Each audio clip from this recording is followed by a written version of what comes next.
안녕하세요, 이창입니다. 지난 시간에 30평 집을 짓는데 드는 비용을 알아봤습니다. 그런데 30평 집 하나 짓는데 몇 억씩 돈이 든다고 하니 너무 비싸다는 생각이 듭니다. 그래서 직접 지어볼까 생각하는 분들도 많이 계실 텐데요.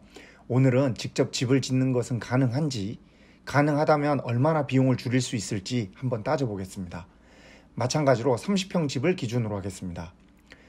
직접 집을 지으면 업자 이윤을 배제할 수 있고 본인의 노동력을 투입하여 인건비를 줄일 수 있습니다. 본인의 노동력을 투입하여 비용을 줄이려면 집을 짓는 상당한 기술이 있어야 합니다.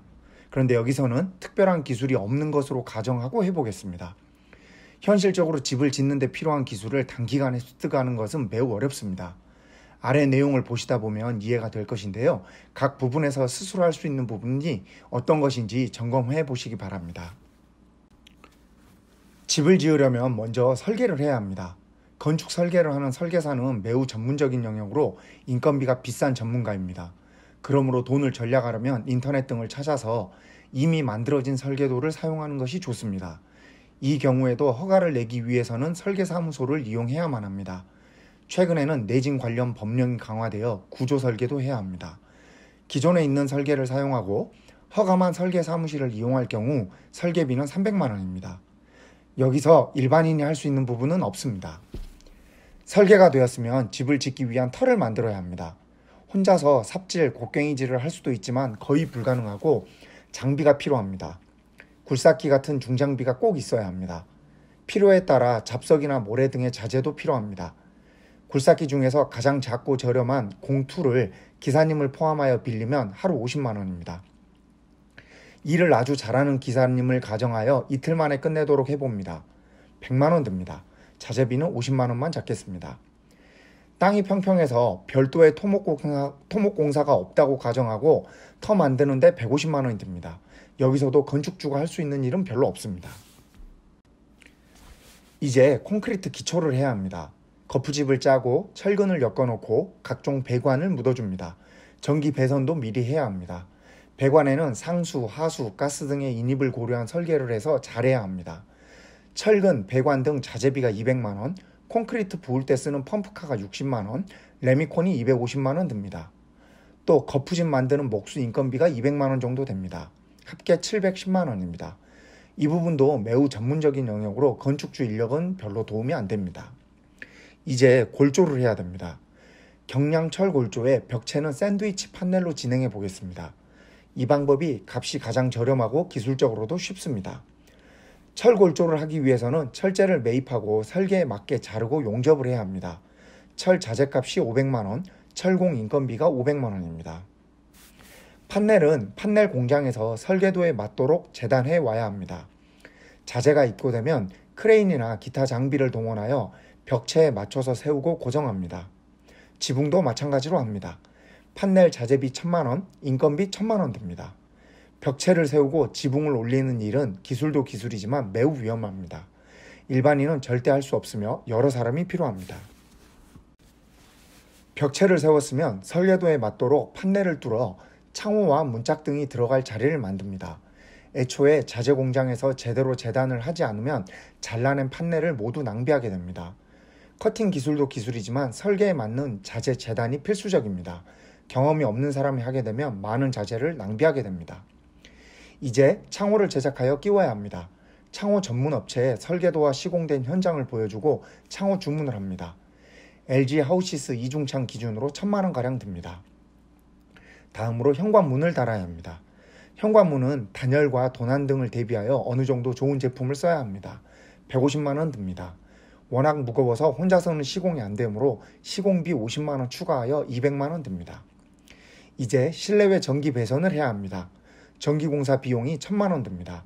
전기공사는 공사 면허가 있는 업체만 가능하므로 당연히 일반인은 할 수 없습니다. 지붕은 아스팔트 싱글로 마감을 하고 처마는 소핏을 시공해야 합니다. 지붕 공사는 경사진 지붕 위에서 하는 공사로 난이도가 매우 높은 공사입니다. 안전사고도 가장 많이 나는 부분이므로 절대 일반인은 하면 안 됩니다. 지붕 마감 공사비 800만 원입니다. 외벽도 마감을 해야 합니다. 요즘 많이 하는 스타코는 비용이 비싸므로 싸게 시멘트 사이딩으로 마감한다고 가정하면 800만 원 듭니다. 시멘트 사이딩은 벽체에 하지 작업을 하고 피스나 못으로 고정하는 것으로 그나마 목공 기술 중에서는 쉬운 축에 들어갑니다. 직접 시공하면 200만 원 정도 절약할 수 있습니다. 물론 이 경우도 단층인 경우만 일반인이 시도할 수 있고 2층은 위험해서 안 됩니다. 이제 보일러를 시공할 차례입니다. 보일러 값이 70만 원, 보일러 배관 및 공사비 500만 원 듭니다. 보일러 배관도 매우 전문적인 영역으로 다양한 장비들이 필요하여 일반인은 시공이 어렵습니다. 보일러 배관 후에는 바닥 몰타를 하기 때문에 이후에 배관에 문제가 생기면 바닥 몰타를 다 부수는 대공사를 해야 합니다. 보일러 열선 배관이 완료되면 바닥 몰타를 합니다. 100만 원 듭니다. 이제 정화조를 시공합니다. 정화조 가격은 지역마다 많이 다릅니다. 강원도 기준으로 100만 원 잡겠습니다.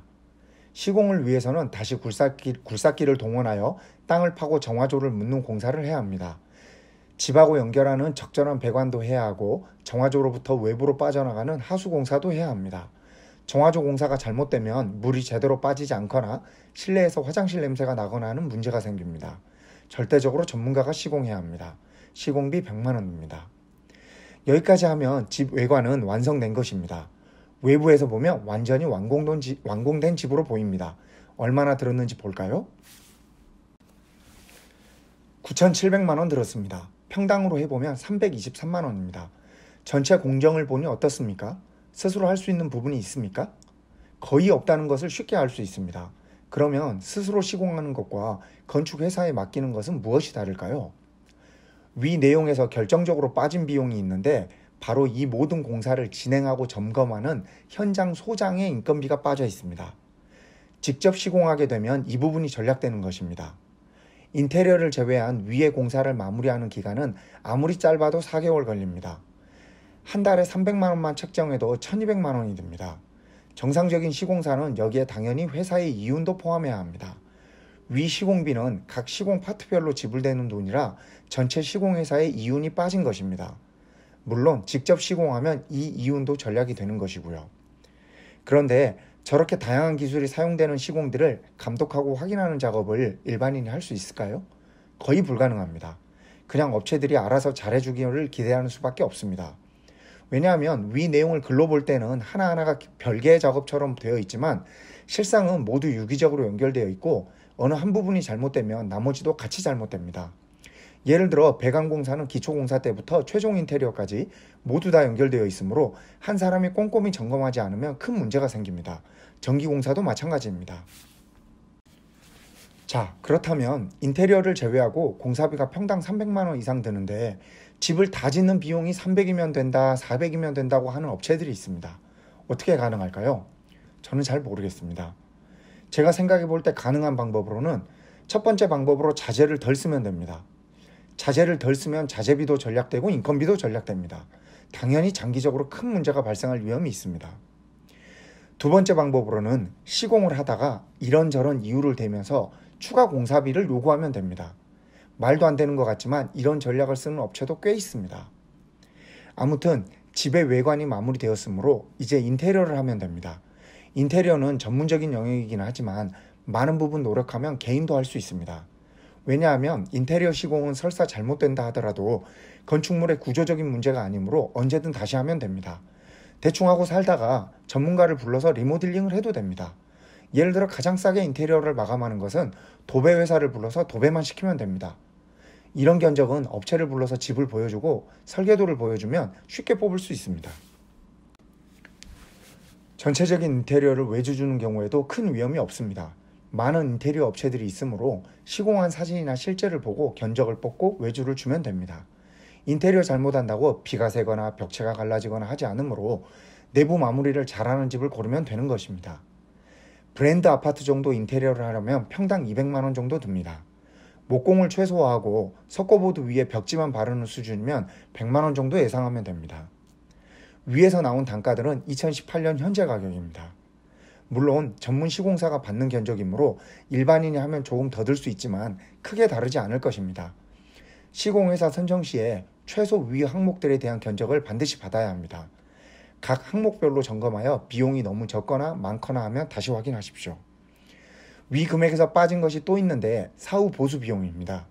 집이라는 것이 매우 복잡한 공정들로 지어지다 보니 살다 보면 여기저기 문제가 생기기 마련입니다.